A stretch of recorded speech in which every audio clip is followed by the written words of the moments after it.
At exactly 9 p.m. GMT this past Sunday, February 8th, a news story broke on multiple news outlets in many countries. It went online at precisely that moment because that was the deal. The time that journalists from 45 countries agreed to simultaneously publish their reports on what have come to be known as the Swiss leaks. Both the story about tax evasion and the journalistic effort that exposed it occurred on a global scale.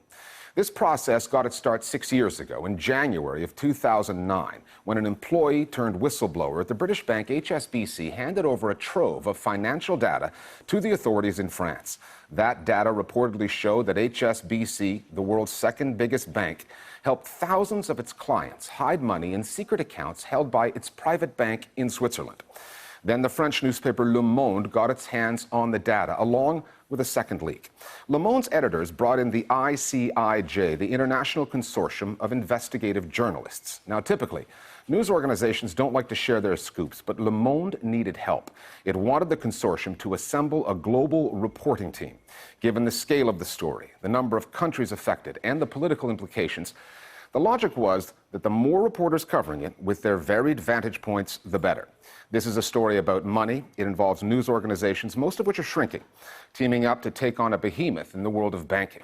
Our starting point this week is Geneva.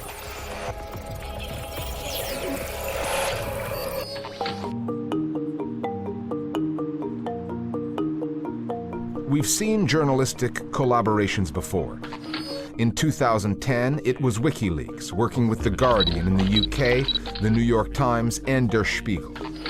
Then came Edward Snowden in 2013. Once again, The Guardian was at the heart of it with some different partners.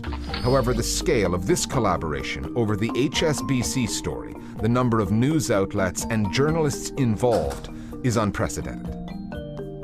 It is an extraordinary moment from a journalistic perspective, both from the substance of what they were able to obtain, the explosive nature of some of the documents that they were able to publish, and also the scope and the extent of the amount of material that they've obtained and been able to sort through.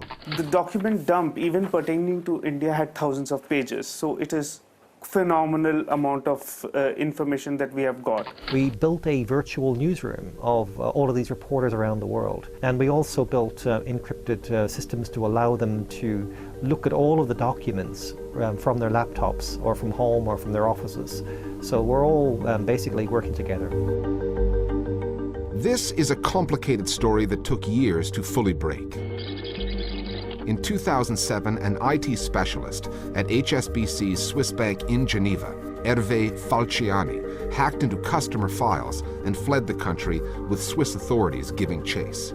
He was arrested in France and faced a possible extradition until the French authorities realized what he had, evidence that could identify thousands of French tax evaders. Falciani was put under police protection, and by 2010, part of the story came out when France informed governments in Greece, Spain, and the US, among others, of the names of tax dodgers in those countries. Arrests were made, but prosecutions were few, and the reporting limited. That all changed last year, when, according to the director of Le Monde in Paris, a second source came forward and handed the paper more data on as many as 100,000 HSBC account holders in Switzerland. That's when Le Monde called in the journalists at the International Consortium, the ICIJ. Un gros travail journalistique qui a été fait avec ICIJ. This was a large journalistic endeavor at the ICIJ that took 5 months. There was no way we could have done the necessary investigative journalism in the time that we had.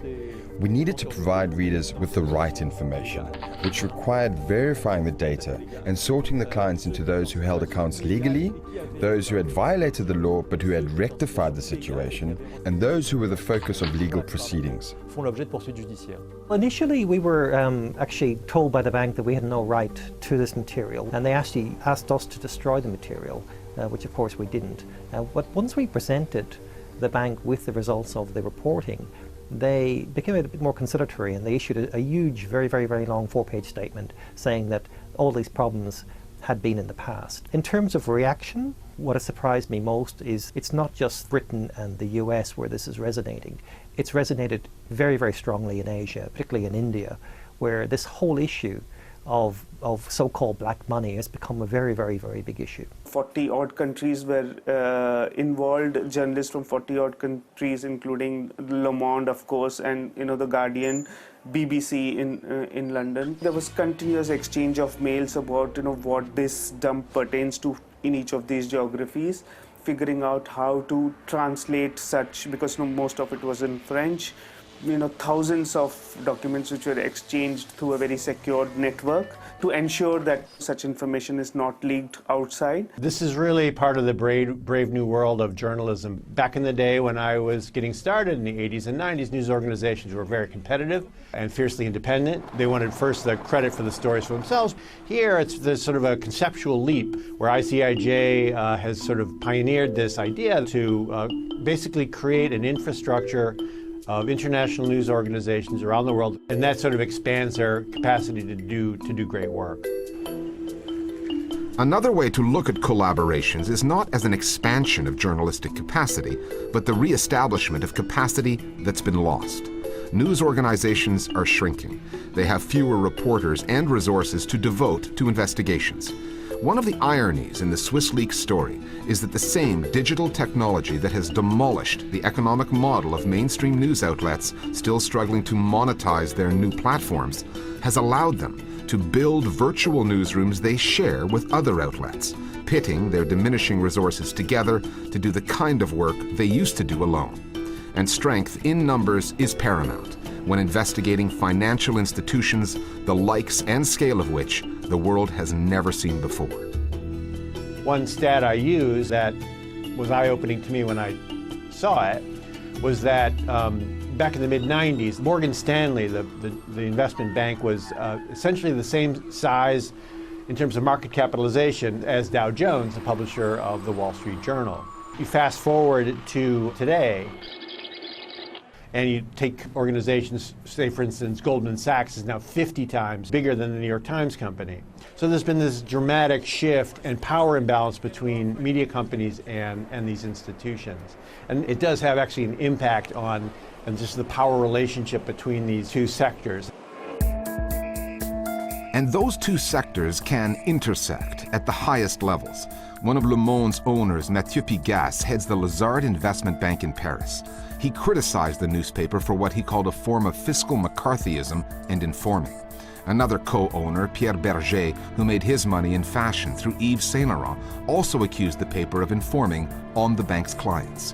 As Roy Greenslade put it in The Guardian, one of the papers that partnered with Le Monde on the Swiss leaks, the reason that people own newspapers, especially loss-making newspapers, is all about having influence over editorial content. And one key part of that influence is to ensure that their mates, the wealthy elite, are protected from scrutiny. However, scrutiny is what is happening, not only for those who hide their money, often illegally, in HSBC's Swiss bank, but on the bank itself and the shadowy world in which it operates.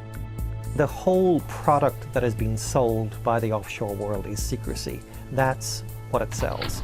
And it's this secrecy that actually allows wrongdoing. I mean, you might say that most of what's happening offshore is perfectly legal, and it is, but it's the secrecy that allows some of it to be illegal and some of it to be wrong.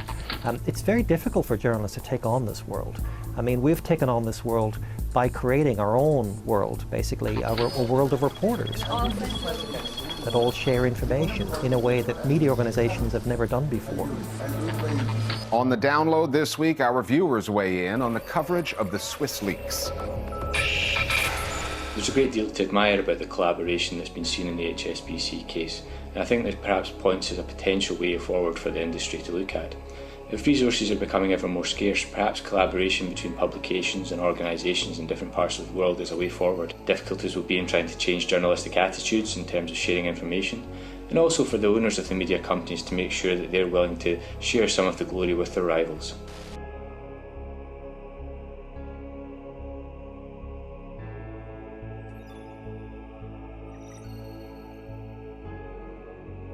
Reporting on financial institutions generally face challenges that are specific and peculiar to the financial sector.